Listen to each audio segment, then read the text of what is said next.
जब अपनी स्थान पे बैठे हुए थे, ऐसे ही लोग जनता को उपदेश दे रहे थे, तो जनता के बीच से एक साथी खड़ा हुआ। उसने महाराज जी से पूछा कि महाराज जी, हम यहाँ मेहनत करते हैं, खून पसीना बहाते हैं, दिन रात संघर्ष करते हैं, फिर भी हमारे साथ जुल्म जातीय अत्याचार क्यों होता है? हमारे साथ भेदभाव क्यों होता है? हमें सुख सुविधा का जीवन क्यों नहीं मिलता? तो जगत गुरु सदगुरु रविदास जी महाराज ने एक संदेश उनको देने का काम किया। वही संदेश मैं आपको यहाँ देने का काम कर रहा हूं। जगत गुरु जी ने कहा कि रविदास मानु सुखी बसन्नु, सुकर है दो ठाव, एक सु स्वराज माही, दूसर मरगट गांव। जगत गुरु जी ने कहा कि सुख शांति का जीवन जीने के दो रास्ते हैं।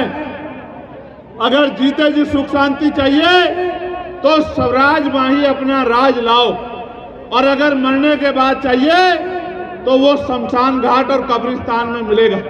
अगर जीते जी इज्जत की जिंदगी चाहिए तो राजकाज लाओ। ये बात 600 साल पहले सदगुरु महाराज कह के गए, और उन्होंने कहा जो सामने संगत थी कि महाराज जी राज तो अभी भी है, राजाओं का राज तो है, लेकिन हमारे जीवन में सुख शांति क्यों नहीं? तो महाराज जी ने कहा कि ऐसा चाहो राज में जहां मिले सबन्नु अन्न, और छोट बड़े सब सम बसे, रविदास रहे प्रसन्न। कि राज भी नीति पे होना चाहिए, ऐसा राज होना चाहिए जहां कोई छोटा बड़ा ना हो, जहां कोई ऊंच नीच ना हो, जहां कोई भय डर ना हो, जहां किसी का अपमान ना हो, सबको खाने के लिए अन्न की, तन ढकने के लिए कपड़े की, सर ढकने के लिए छत की, पीने के लिए पानी की, और तमाम तरह की व्यवस्थाएं सुख सुविधाएं हो। और ऐसे राज को उन्होंने नाम दिया। मैंने पार्लियामेंट में भी आपको बताया था कि उन्होंने कहा कि बेगमपुरा राज होना चाहिए। जब मैंने बात कही तो मुझे कई नेताओं ने पूछा कि भैया ये बेगमपुरा राज क्या होता है? तो मैंने उनको बताया कि बेगम का मतलब होता है बिना गम का राज, जहां किसी की जिंदगी में कोई गम ना हो। ये विचार 600 साल पहले जगत गुरु सदगुरु रविदास जी महाराज पूरी दुनिया को देके गए हैं। मुझे दुख के साथ कहना पड़ रहा है, जिनके यहाँ ऐसे कुल गुरु जन्मे हो, जिस देश में ऐसे संत जन्मे हो, उस देश में 80 करोड़ लोग रोटी के लिए मोहताज हो, ये चिंता का सबब है। उसका एकमात्र कारण ये है कि आज इस देश में बेगमपुरा राज नहीं है। जहां बेगमपुरा राज है वहां जनता खुशहाल है। इसी महाराज जी की इसी बात को बाबा साहब अम्बेडकर ने भी कहा। जो बात उन्होंने कही कि स्वराज माही, उसी को बाबा साहब अम्बेडकर ने भी कहा। बाबा साहब अम्बेडकर ने क्या कहा? Political power is the master की। राजनीतिक सत्ता सारे तालों की चाबी है। Political power is the master की। इट इज द मास्टर की by which can you open and each door of your success. अर्थात राजनीतिक सत्ता के जरिए आप अपनी सारी परेशानियों का हल कर सकते हो। मैं आपको इस धाम पे खड़े होकर चैलेंज से कह रहा हूं, आप राजनीतिक ताकत बना लो। जिस चीज की तरफ हाथ आप रख दोगे वो आपके चरणों में पड़ी होगी। इस बात का मैं आपको विश्वास दिलाता हूं। यही बात मान्यवर साहब काशीराम जी ने अपनी क्लास 1 की नौकरी छोड़ के गांव-गांव जाके, घर-घर जाके लोगों को समझाने का काम किया, और अपना पूरा जीवन इस हक वंचित समाज में भाईचारा पैदा करने और इनको अपने पैरों पर खड़ा करने के लिए लगा दिया। उन्होंने अपना पूरा जीवन बलिदान कर दिया, सब कुछ अर्पण कर दिया। बहुत बड़े पैमाने पे हम लोग सीख समझ नहीं पाए, उसके कारण आज भी हमारे बुरे हाल है। आप मुझसे प्यार करते हो नहीं करते हो? जरा हाथ उठा के बताओ।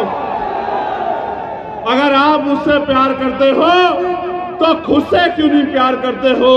जब आप खुद से प्यार नहीं करोगे तो मुझसे प्यार करने का क्या फायदा है? जब तक आप अपना भला नहीं करोगे, अपने लिए सुख सुविधा नहीं तैयार करोगे, अपने लिए इज्जत की जिंदगी तैयार नहीं करोगे, तब तक कुछ भी बदलने वाला नहीं है।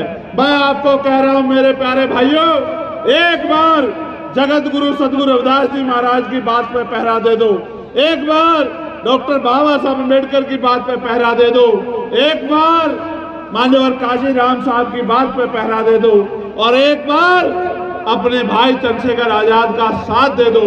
फिर आप देखना कि किसी गुंडे की हिम्मत नहीं होगी कि आपकी इज्जत और आपकी जमीन की तरफ आंख उठा के देख ले। मेरी बात को आप लोग याद रखें। जिस दिन आप अपनी ताकत बना लोगे, ये सामंती गुंडे जो आप पे जुल्म करते हैं, ये बिलों में छुप जाएंगे और रहम की भीख मांगेंगे। जिस दिन आप अपनी ताकत बना लोगे, और जब तक आप ताकत नहीं बनाओगे, आप महसूस करके देखो जो बात मैं आपसे कह रहा हूं। गांव में गरीब और अमीर पूरा मिला जुला समाज रहता है। यहां खड़ा हुआ एक गरीब हाथ उठा के बताए कि किसी पैसे वाले ने उनका हाथ पकड़ के उनकी गरीबी दूर करने का काम किया हो। जितने लोग यहाँ खड़े हो, जरा हाथ उठा के बताओ। जो गांव में रह के आपका दुख दर्द देख के, आपके आंसू देख के, आपके फटे कपड़े देख के, आपका टूटा हुआ मकान देख के जिसका दिल नहीं पसीजता, क्या वो आपका भला कभी कर सकता है? क्या आप कभी किसी के पीछे जाके खड़े हो जाते हो? कभी किसी के पीछे जाके खड़े हो जाते हो? आपको समझ नहीं आया कि जो गांव में रह के आपके आंसू देख के आपका भला नहीं कर सकता, अपने हिस्से से एक रोटी आपको नहीं दे सकता, वो आपका और आपके बच्चों का जीवन भविष्य कैसे बनाने का काम करेगा? आपको समझ नहीं आया मेरे लोगों। मैं आपको कह रहा हूं, मैं तब तक आपकी मदद नहीं कर पाऊंगा जब तक आप मेरी ताकत नहीं बनोगे, मेरा हाथ नहीं पकड़ोगे, मुझे मजबूत नहीं करोगे और अपनी शक्ति नहीं बनाओगे। मैं अभी मथुरा में गया, आपने देखा मथुरा में 2 बच्चों की शादी जो है वो किसी कारण से जो है वो टूट गई। मेरे मन में इतनी तकलीफ हुई, मैं उस गांव में गया और मैंने लोगों से ऐसे अपील की, मैं धन्यवाद दूंगा उस परिवार को जिस परिवार के पिता ने मेरी बात को मान के अपने दोनों बच्चों की शादी उस परिवार से कराने का काम किया। और कल रात जब मैं यहाँ आपके यहाँ पहुंचा था, कल सुबह, तो उन बच्चों की शादी बड़े धूमधाम से जो है उसी मथुरा के गांव में होने का काम हुआ। उस परिवार की इज्जत वापस मिलने का काम हुआ। फिर मैं उड़ीसा गया। उड़ीसा में मेरी गाड़ियों पे पथराव करके उन गाड़ियों को तोड़ दिया गया। और कारण क्या है, मैं आपको कारण बताता हूं। जब जब मैं गरीबों को इज्जत की जिंदगी दिलाने की बात करता हूं तो सामंतियों के पेट में मरोड़ लगती है। उनको लगता है अगर ये बराबर हो गए तो हम लोग जुल्म जाति किसके ऊपर करेंगे। मैं आपसे कहना चाहता हूं, आपको तय करना है, अगर इसी जिंदगी में खुश हो तो मेरा साथ मत दो, और अगर इस जिंदगी से खुश नहीं हो, इस जिंदगी में बदलाव चाहते हो, तो फिर एक मौका चंद्रशेखर आजाद को भी दो कि मैं आपकी लड़ाई को लड़ सकूं। जब तक आप मेरी छोड़ो, अपनी जेब में हाथ डालो और अपनी जेब में हाथ डाल के बताओ कि कितने लाखों रुपए आपकी जेब में है, कितने लाखों रुपए आपके अकाउंट में है, आपके घरों के क्या हालात है, आपके बच्चों के क्या हालात है। कोई पूछने वाला नहीं है, आपको कोई पूछने वाला नहीं है। सब लोग आपका मजाक उड़ा रहे हैं क्योंकि वो जानते हैं कि वो इस गैर बराबरी को बना के रखना चाहते हैं। और वही दूसरी तरफ हम लोग जगत गुरु सदगुरु रविदास जी महाराज के नक्शे कदम पे चल के, महाराजा चौहरमल के नक्शे कदम पे चल के, डॉक्टर बाबा साहब अम्बेडकर के नक्शे कदम पर चल के और बाबू जगजीवन राम के नक्शे कदम पर चल के और मान्यवर काशी राम साहब के नक्शे कदम पे चल के आपको उसी इज्जत और सम्मान की जिंदगी दिलाने के लिए लड़ रहे हैं जो सपना बाबा साहब अम्बेडकर ने देखा था, जो सपना मान्यवर काशी राम साहब ने देखा।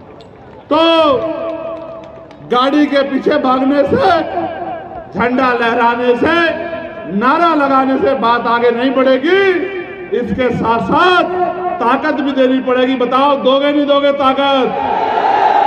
नहीं, ऐसे मुट्ठी बंद करो, ऐसे मुट्ठी, दोनों हाथ उठा के मुट्ठी बंद करो। बताओ, ताकत दोगे नहीं दोगे? और अगर ताकत दोगे तो आपको क्या मिलेगा पता है नहीं पता है? अगर ताकत दोगे तो आपको दुगनी ताकत मिलेगी, आपको हक अधिकार मिलेंगे अगर आप ताकत देने का काम करो।